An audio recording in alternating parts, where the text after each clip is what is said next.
Hi everyone, I'm Hema Malini Tamildanan, matrix number BNUR19096634 from cohort 9 2019 would like to present a case study about wound care.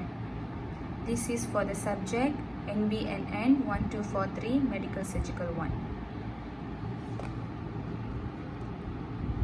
Introduction. There are times when the etiology is unclear to those present with wound. Planning treatment for these patients focuses on examining the wound and treating.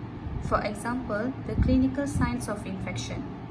Wound contamination is also considered a difficult challenge for physicians and a major financial cost for the National Health Services.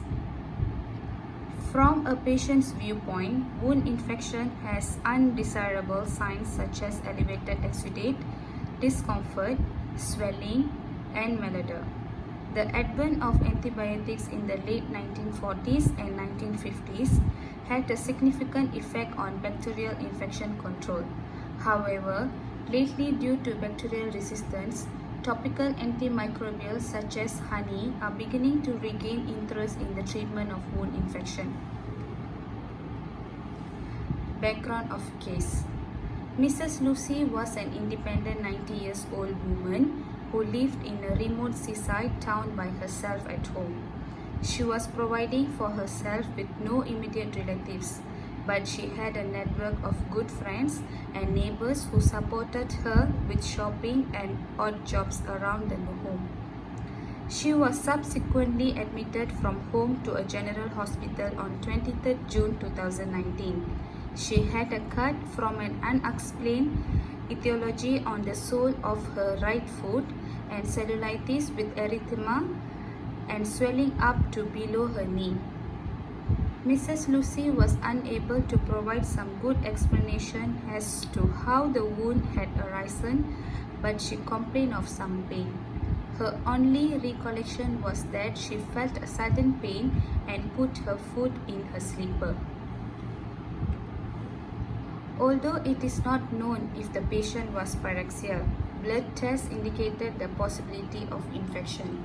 Mrs. Lucy's blood values were 11.1 hemoglobin with normal limits, 13.6 white blood cell blood count WBC, and 10.2 neutrophils. Both WBC and neutrophils were above average, suggesting infection.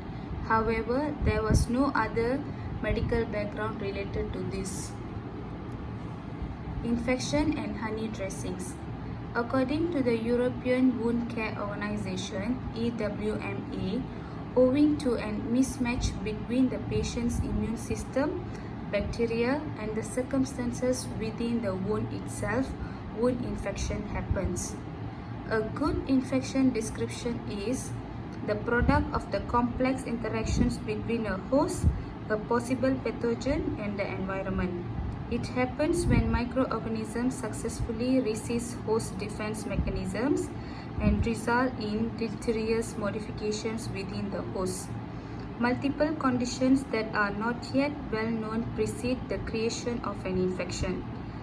Conventional wound infection criteria include erythema, concentrated heat, discomfort, and swelling. However, it may not always be easy to detect infections and may not rely solely on conventional criteria. In the case of Mrs. Lucy, all signs of both local and systemic inflammation were her elevated WBC and neutrophils alongside cellulitis. The EWMA further claimed that early detection is necessary to prompt treatment initiation. Antimicrobials have regained favor in wound care due to a rise in the proliferation of strains of antibiotic-resistant bacteria. The best practice policy paper confirms this and recommended the use of topical antimicrobials in the treatment of patients with symptoms of wound infection. The panel below lists other symptoms of infection to be expected. Healthcare practitioners have many antimicrobials available including honey, platinum, and iodine. However, the tissue viability team recommended the use of a honey dressing where possible as the first-line antimicrobial agent in the care of contaminated wounds in an effort to minimize dressing costs and eliminate the overuse of silver dressings within North West Wales NHS Trust. Honey is a naturally occurring material developed by bees to conserve nectar. It consists of a mixture of enzymes found in hypopharyngeal gland secretions. Honey's antibacterial efficacy is a function of its high sugar content and low pH. In an atmosphere where the pH is between 7.2 and 7.4, the majority of microbes flourish, while the pH of honey is more acidic between 3.2 and 4.5, which impedes microbial growth. The high sugar content in honey allows moisture to be removed from the wound bed, removing enough water for bacteria to sustain their development. Honey is also useful for wound debridement purposes because it facilitates the conversion of inactive plasminogen present in the wound matrix into its active form, plasmin. The spike of honey-facilitated lymphocytes and phagocytes also means that monocytes produce cytokinase and interleukins, which also promote the healing process.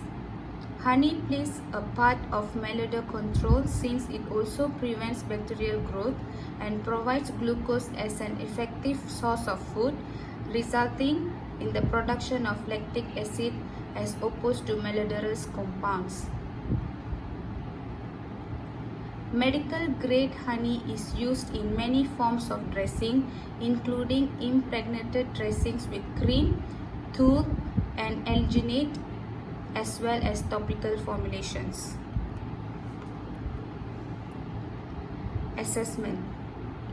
On 27 June, after IV antibiotic treatment, oral antibiotics and analgesia, Mrs. Lucy was moved back to the community hospital from the District General Hospital.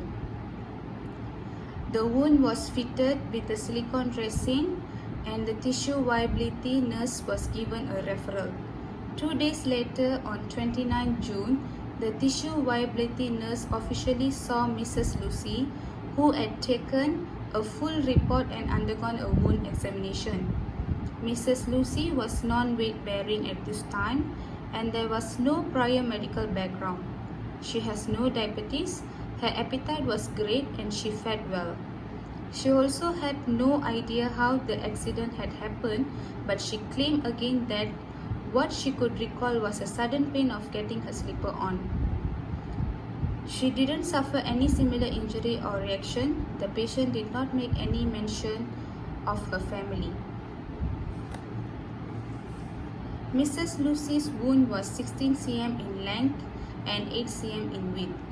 It had a tongue-like tissue fringe which seemed to be shallow. The type of tissue in the wound bed, aside from a necrotic region around 2 cm times 2 cm, 5% on the heel, was difficult to identify. There was evidence of preceding cellulite infection and WBC and neutrophils were raised. In terms of this and with the tissue cover, the main aim of the procedure was to cleanse the wound bed. There was a small volume of hemoserous exudate requiring a change of dressing up every 2 days and a mild malodor.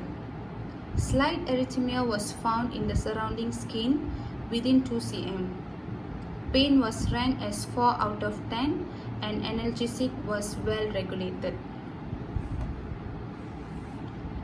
Criteria for wound infection. Traditional criteria including erythema, localized heat, pain and swelling. Suggested additional criteria: delayed healing compared with normal rate for site and condition, discoloration, friable granulation tissue, unexpected pain or tenderness, pocketing at base of wound, bridging at base of wound, abnormal smell and wound breakdown. Management. Although there was no specific etiology to direct Mrs. Lucy's treatment, there was proof of prior cellulite inflammation, rising WBC and neutrophils. Where there are clinical symptoms of infection, the EWMA suggested using antimicrobial dressings with antibiotics. While these symptoms of infection had disappeared, the wound bed was far from stable and the tissue viability nurse determined it would be more fitting to use an antimicrobial covering. In the NHS trust, honey was recommended as the antimicrobial first option.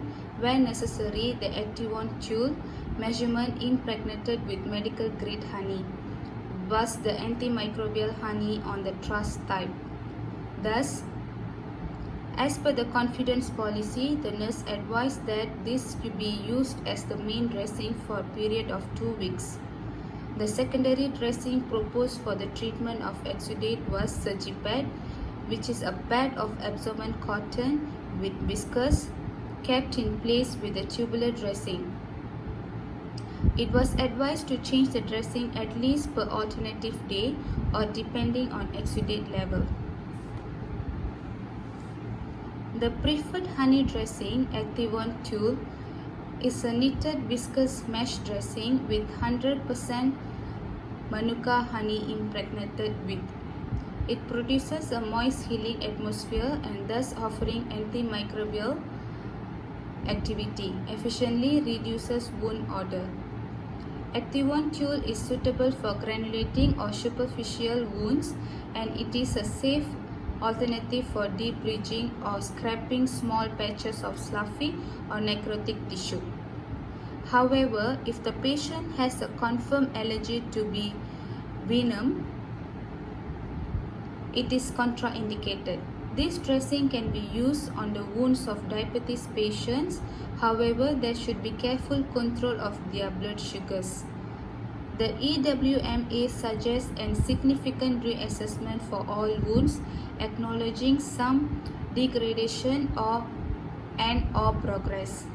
The antimicrobial should be removed until the wound progresses and the symptoms of infection clear and an appropriate dressing should be added. On 12th July, after 2 weeks of using the honey dressing, the tissue viability nurse reassessed the cut.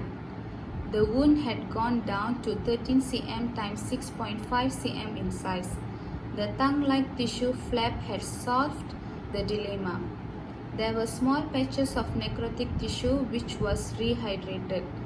The exudate level was mild, requiring change of dressing each alternating day.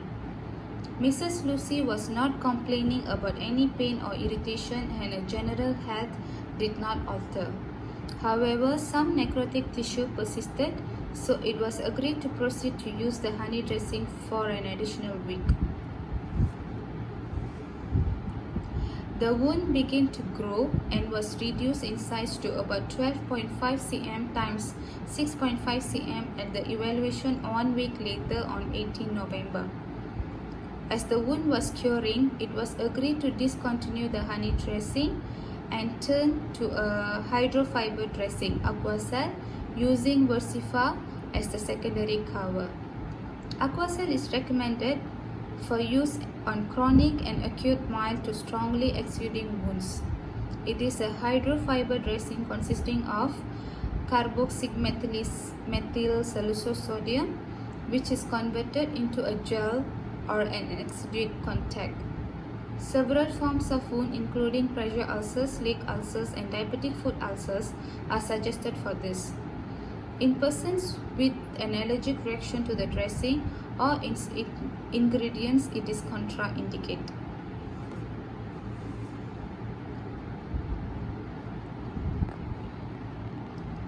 Versifa consists of a top layer of foam, film polyurethane, and absorbent non-woven fibers mixed with a sheet of hydrofibers and a thin non-adhesive or adhesive line. It can be used as simple or secondary dressing. In persons with an allergic reaction to the dressing or its constituents, it is contraindicated. Mrs. Lucy's GP has proposed at this stage that Mrs. Lucy use a wound to try to rally, but the tissue viability nurse felt it would be best to keep her non-weight bearing due to the location of the wound, and this was decided. With the application of the hydrofiber treatment system, the wound continued to heal over the next week.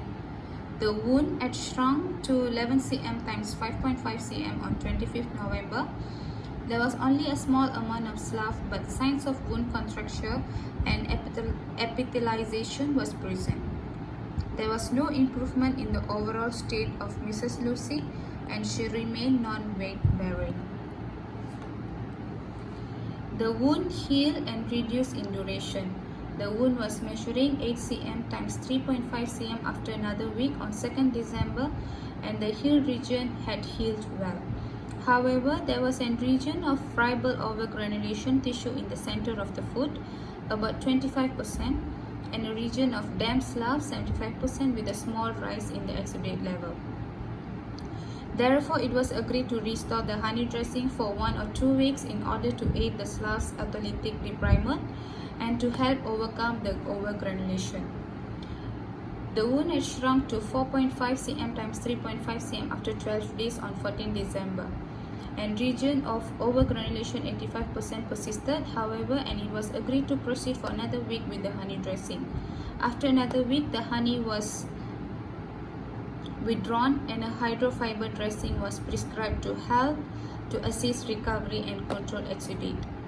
Mrs. Lucy's wound had healed by 13 January 2020. It was recommended that the nurses at the community hospital add an emollient to rehydrate the dry skin. Mrs. Lucy's medication was an aspirin 75 mg daily, paracetamol 1 gram times 4 daily, benzyl penicillin IV 1.2 gram times 6 doses, metronidazole IV 500 mg for 5 doses, oral flucloxacillin 500 mg 4 times daily for 5 days, oral amoxicillin 500 mg 3 times daily for 4 days. All antibiotics to be discontinued on 29th October. Reflection. In most cases, recognizing the etiology of wound is important to avoid recurrence and over-effective care. The wound's etiology was therefore uncertain in this situation. What was clear was that the wound had been poisoned, and this was reinforced by the apparent cellulitis, the WBC and neutrophils increase. For curing wound infection, antimicrobial drugs such as honey dressings are used. The EWMA advises that wounds be reassessed periodically and that the antimicrobial can be removed until the wound improves. Nurses operating within the North West Wales National Health Services Trust are advised to use an antimicrobial dressing for no longer than 2 weeks before reassessment, as suggested by EWMA.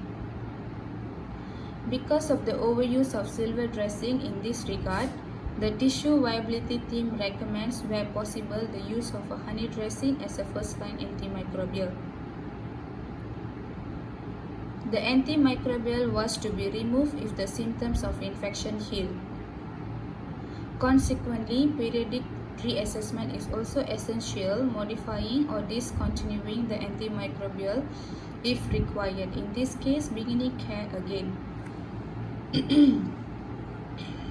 In this case study, the efficacy of honey as an antimicrobial followed the recommendation of the tissue viability nurse to use honey as the antimicrobial first line.